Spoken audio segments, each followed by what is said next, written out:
Hello, I'm Jeff Lindsay. This video follows on from my previous video about aspiration. I hope it'll be useful both to non-native learners and users of English, and also to performers who want to know more about the differences between various foreign and native accents of English. In the previous video, we learned how the three sounds p, t, k are aspirated before a vowel, and this means that the beginning of the vowel is whispered. So a word like cat begins with whisper and then continues during the vowel into normal voice. So we get something like cat. Now the three sounds p, t, k are not always followed by a vowel. They may be followed by one of the whirly sounds. The sounds w, r, l, y, written w, r, l, and y in spelling or in the International Phonetic Alphabet with a J as in Jägermeister.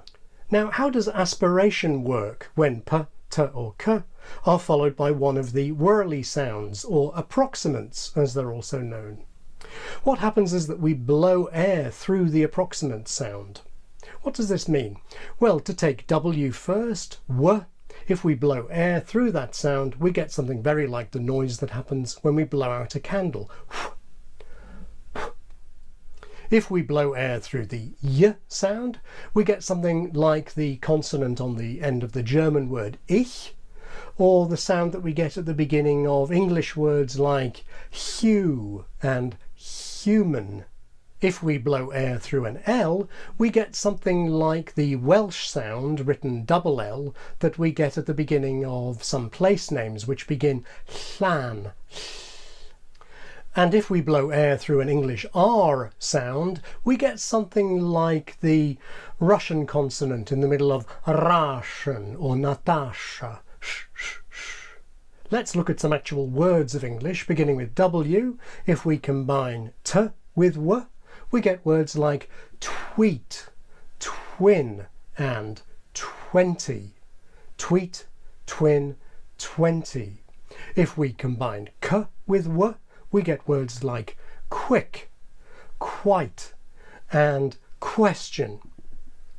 The combination of p and w doesn't really occur in English words, though we might hear this combination in words borrowed from other languages like Pueblo or Puerto Rico. Moving on to combinations of p, t, k with y, we find that this happens most often before the vowel oo. Combinations of p plus y would include pupil, puma, and piano. Combinations of k and y would include Q, cube, and cute. Many speakers of English also combine t with y, as in tune, tube, and Tuesday. But many other speakers don't have this combination. Many Americans, for example, leave out the y and say tune, tube, Tuesday. And many speakers in Britain combine t plus y into ch, giving tune, tube, and Tuesday. Next, with L, we get combinations of p and l, like please, play, plan, please, play, plan, and combinations of k and l, like click, claim, and clue. But we don't get combinations of t plus l. Finally, R, we get combinations of p plus r, like price, print, press. Combinations of t and r, like try, true, and train.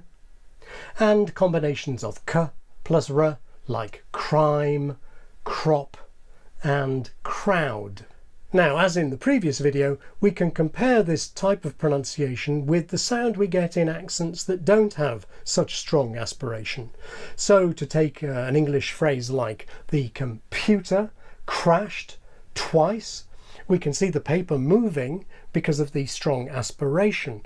But with, for example, a French accent, we might get the computer crashed twice. And moving on to some native accents of English with less aspiration, in old-fashioned received pronunciation, we might hear something like the computer crashed twice. In a broad north of England accent, we might hear the computer crashed twice.